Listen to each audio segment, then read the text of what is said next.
সুদের বিষয়ে বলবেন, সুদ খেলে আবাদত কবুল হবে কিনা। সুদ ভয়ঙ্কর, আল্লাহ এবং আল্লাহ রাসূলের বিরুদ্ধে যুদ্ধে নামার নামান্তর। নাউজুবিল্লাহ পড়েন।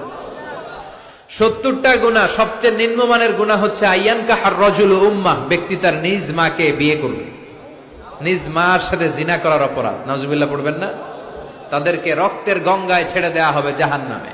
এই গরম টকবগে রক্তের পানিতে ওরা সাঁতার কাটতে কাটতে যখন পারে আসতে চাইবে, ফেরেশতারা আবার পাথর মারবে, ওই পাথরে ওদের নাক মুখ ছিটকে উল্টে ওরা সাগরে পড়বে, আবার আসতে চাইবে, এরকম চলতেই থাকবে। এজন্য সুদের সাথে মুমিনের কোনো সম্পর্ক নাই। কিয়ামতের দিন যারা সুদখোর ছিল এদেরকে চিনা যাবে, এরা পাগলের মতো মাতালের মতো উঠবে। জিনে ধরলে, ভূতে ধরলে লোকগুলো যেরকম লাফায় আর কাঁপে আর নাচে, কিয়ামতের দিন এগুলো কাঁপতে কাঁপতে উঠবে, দেখেই বোঝা যাবে এগুলো সুদখোর। এজন্য সুদের সাথে আমাদের কোনো সম্পর্ক নাই। কনভেনশনাল যে ব্যাংকিং সিস্টেম আছে এগুলো বন্ধ করে দেন।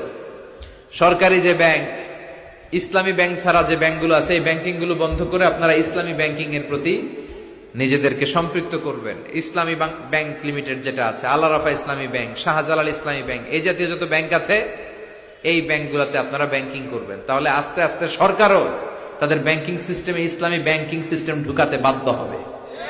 সরকারকে এই কাজে বাধ্য করতে হবে। চিল্লায় এখন ঠিক কিনা? এজন্য সুদি কোনো লেনদেনে আমরা যাব না। আল্লাহ তৌফিক দাও।